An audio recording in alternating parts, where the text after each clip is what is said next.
साल 1998, तारीख 22 फरवरी। सर्द मौसम में मोतिहारी में बाहुबली नेता की मौत ने गर्माहट पैदा कर दी थी। जब चिता जल रही थी तब उनके समर्थकों में बदले की भावना भड़क रही थी। शमशान घाट पर ही भांजे ने मामा की मौत का बदला लेने का ऐलान कर दिया। जी हां, हम बात कर रहे हैं रॉबिन हुड की छवि वाले बिहार के अंडरवर्ल्ड डॉन देवेंद्र दुबे की, जो घर से निकला था इंजीनियर बनने, यानी कि फिजिक्स, केमिस्ट्री और मैथ पढ़ने के लिए, लेकिन बन गया अपराध की दुनिया का सबसे बड़ा नाम, जो मोतिहारी में तिहरी हत्याकांड को अंजाम देने के बाद उल्फा उग्रवादी संगठन में शामिल हो गया। आज हम इस वीडियो में उस देवेंद्र दुबे के बारे में आपको बताएंगे जिसे नीतीश कुमार ने अपनी पार्टी से टिकट तो दिया लेकिन चुनाव में सपोर्ट नहीं किया, फिर भी वो बन गया माननीय विधायक।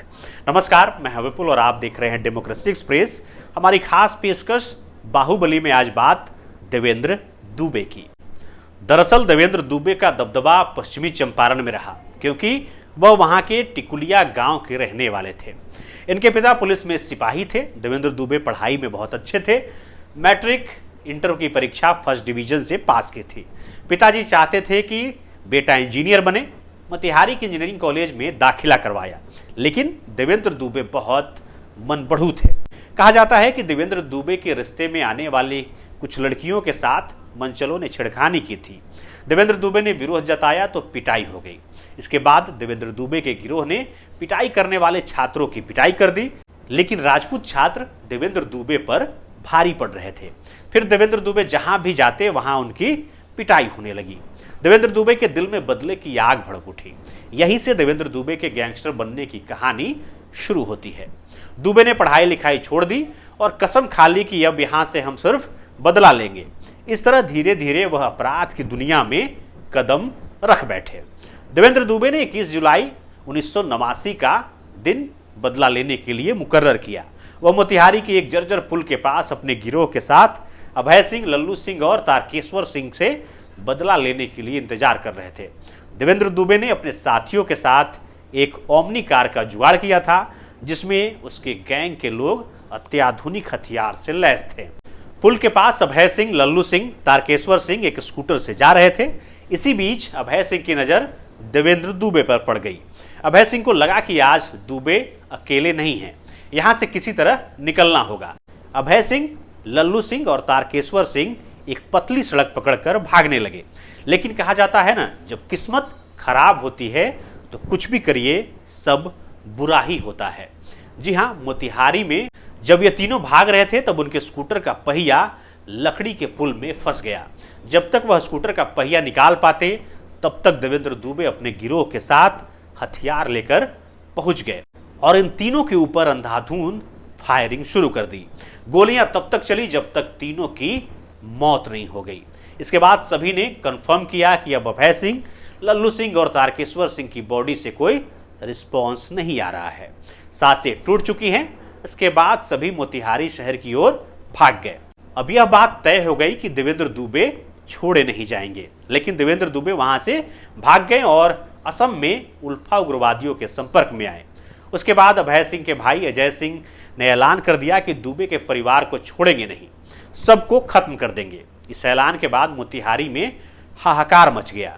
वारदात के ठीक एक साल बाद, यानी कि बरसी के दिन, अजय सिंह ने देवेंद्र दुबे के भाई भूपेंद्र दुबे, जो पेशे से वकील थे, उन पर बदला लेने की नीयत से हमला किया। लेकिन इस मुठभेड़ में अजय सिंह खुद मारे गए। इसके बाद मानो मोतिहारी में डर, खौफ, दहशत का आलम व्याप्त हो गया। देवेंद्र दुबे असम के कामाख्या मंदिर से गिरफ्तार कर लिए गए। उसके बाद उन्हें बिहार लाया गया, जिन्हें बिहार के मोतिहारी जेल में बंद कर दिया गया। जेल से ही देवेंद्र दुबे ने अपना अपराध का साम्राज्य चलाना शुरू किया। कहा जाता है कि देवेंद्र दुबे जब मोतिहारी में नहीं थे, उस दौरान एक और बाहुबली पैदा हुआ, जिनका नाम विनोद सिंह था।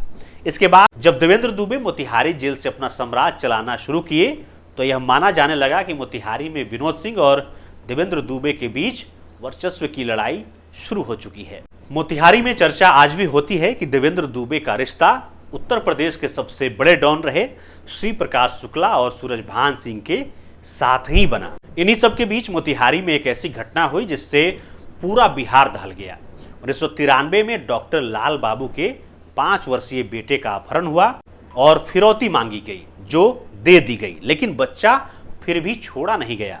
3 महीने बाद पता चला नवल यादव और मुन्नी यादव नाम के 2 अपराधी ने 5 वर्षीय बच्चे की हत्या कर गंडक नदी में बहा दिया था। ये दोनों अपराधी दुबे गैंग के सदस्य थे। तब ये कहा जाने लगा कि देवेंद्र दुबे अपराध की दुनिया से पैसा कमाता था, यानी लूटता था, और वह गरीबों में और अपने लोगों में पैसे को लुटा देता था। वह लोगों के बीच अपनी छवि रॉबिन हुड की बनाने लगा। एक बार ऐसा हुआ कि जब देवेंद्र दुबे कोर्ट में पेशी पर आए हुए थे तो कोर्ट रूम में खूब बमबाजी हुई। देवेंद्र दुबे को मारने के लिए एक छोटे अपराधी ने गोली चला दी। इस दौरान पुलिस ने उस अपराधी को ढेर कर दिया, लेकिन मोतिहारी शहर में आज भी यह चर्चा होती है कि देवेंद्र दुबे को कोर्ट परिसर में ही मारने के लिए पुलिस ने यह पूरी साजिश रची थी, और पुलिस ने इस साजिश को छुपाने के लिए गोली चलाने वाले को मौके पर ही ढेर कर दिया। घायल देवेंद्र दुबे को अस्पताल में भर्ती कराया गया, लेकिन दुबे के लोग चाहते थे कि उनका इलाज पटना में हो।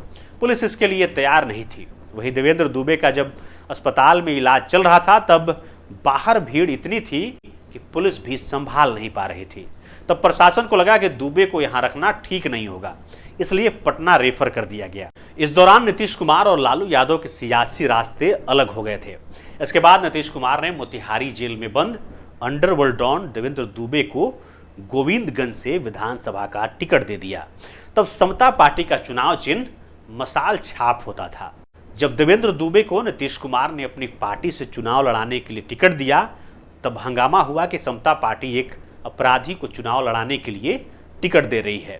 जिसके बाद नीतीश कुमार और जॉर्ज फर्नांडिस को लगा कि मामला बिगड़ रहा है, इसलिए उन्होंने ऐलान किया कि देवेंद्र दुबे अब समता पार्टी के प्रत्याशी नहीं है।